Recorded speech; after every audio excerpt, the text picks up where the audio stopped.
everyone, welcome back to my channel. If you're new here, my name is Erica with Memory Box Candle Co. and I make videos all about the journey of starting a candle business. And today we are going to be talking about some mistakes that you don't want to make as a new candle maker. And this is just coming from some personal experience of making all of these mistakes. So let's go ahead and jump right into it. Mistake number one is something that I absolutely did in the beginning, and that was adding in too much fragrance oil to my candles. So if you are brand new to candle making and just getting started with understanding the very basics of candle making, one of the things that you need to know is when you are measuring out your fragrance oil, make sure that you are measuring by weight instead of volume. If you measure out by volume, you may end up adding in too much fragrance oil into your candle wax and therefore creating a higher percentage of the fragrance oil to wax than what that wax can actually hold. So each individual candle wax can hold up to a certain percentage of fragrance oil. If you add in way too much over that amount, what ends up happening is that since the wax can't hold onto it, it's going to start seeping out on top of the candle, which creates a really big fire hazard, especially since it's a candle. So the wick is going to be on fire. If the fragrance oil starts to seep up, it could actually catch that fragrance oil on fire, and then you end up with an inferno of a candle. If you are new to my channel or just new to candle making in general, I highly recommend you check out my candle math video. I just lay out everything in that video step by step. It's easier for beginners to understand the process and some fundamentals of candle making in that video. And I also talk about some popular formulas used to create candles and why or why not they yield an accurate result. Mistake number two is labeling candles by volume instead of weight. So if you are in the process of actually getting started with candle making in order to start a candle business, then labeling is something that you will have to get familiar with. And one of the things that you do have to do is actually label your candles by weight instead of by volume. So for candles, we are taking a liquid, which is the fragrance oil, and blending it with a solid, which is the wax, to create a semi-solid product. And semi-solid products actually need to be labeled by weight. So you need to label it in both the imperial system as well as the metric system. For instance, for my candles, for the 6-ounce tins, it's 6 ounces, which is the imperial system, and then I also put 170 grams for the metric system. So this is just something that a lot of people get confused about, because when you're actually purchasing your vessels, you are purchasing them by fluid ounce volume. So for instance, my 6-ounce tins are not 6-ounce tins. They're actually 8-ounce tins, which mean that they can hold 8 ounces of water, but that's a little bit different than wax because the density between wax and water is different. So you do have to label your candles by the actual net weight instead of the volume of what it can hold. Mistake number three is thinking that the flash point on the bottle of fragrance oil is the temperature in which you add that fragrance oil to the wax. This is something that actually does not come into play unless it's within certain specific circumstances. So for instance, if you are working with gel wax, or if you are wanting to ship that fragrance oil on its own by air, you do have to be mindful of the flash point. I believe it is under 145 degrees in working with those two situations.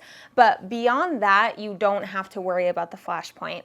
I do see a lot of people that are confused about the flash point, especially if you are blending two fragrance oils together. A lot of people get confused on which flash point you should go off of when it comes to adding that fragrance oil to the wax. But you don't have to worry about that. That really doesn't come into play. Just make sure that you are adding in your fragrance oil around 185 to 190-ish degrees and you will be totally fine. Do not look at a flash point of being at 160 and think that you have to add it in at that point, and if it adds in any hotter then it's going to burn off. It does not work like that, so please do not worry about that. Mistake number four is not keeping variables the same during your testing process. This is something that I was definitely guilty of doing in the beginning because I got so excited with trying so many different fragrance oils and getting 1-ounce samples and just trying as many different scents as possible. And I get it because it's so much fun. But when it comes to the testing process, you really just want to try to keep everything, so keep all the variables the same and change only one thing. So you're keeping the vessel the same, you're keeping the wax blend the same, you're keeping the fragrance oil the same, you're keeping the fragrance oil percentage the same, and you're changing up the wick. So the wick is the only thing that is different in all of the different candles. The cure time is the same, the temperatures that you use is the same, everything is the same except for one different variable. If you are trying to test multiple different variables, you're going to have inaccurate results. So this is the whole kind of scientific experiment that comes into play. You want to make sure that you are keeping those variables the same and only changing one thing at a time. Mistake number 5 is not knowing that cure time affects both the hot throw performance as well as the wick performance. Now, when I first got into candle making, I was under the impression that the cure time only mattered if you were testing out the hot throw performance of the candle.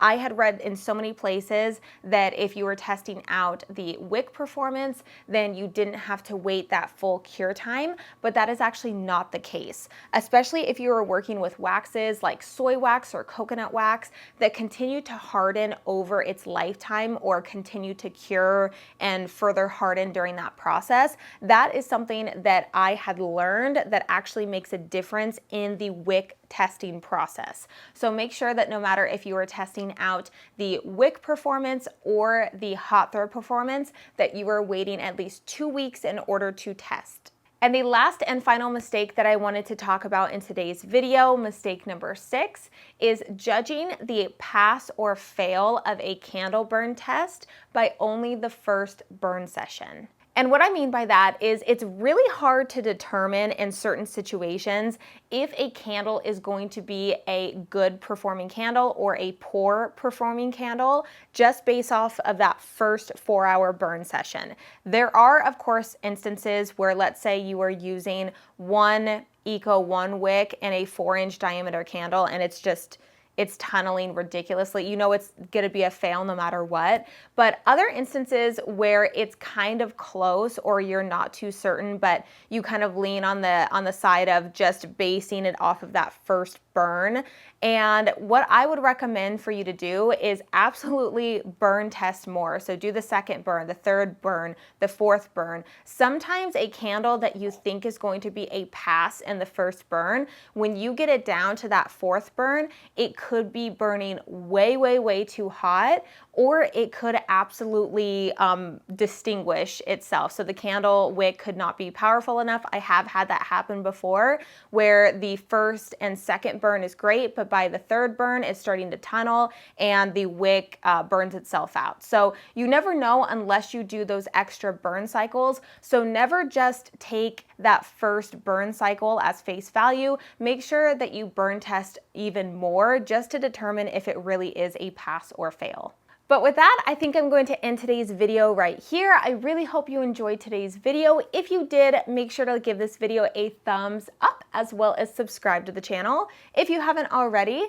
Also, don't forget to follow me over on Instagram at Erica Marie Morris, and I will see you guys in the next video.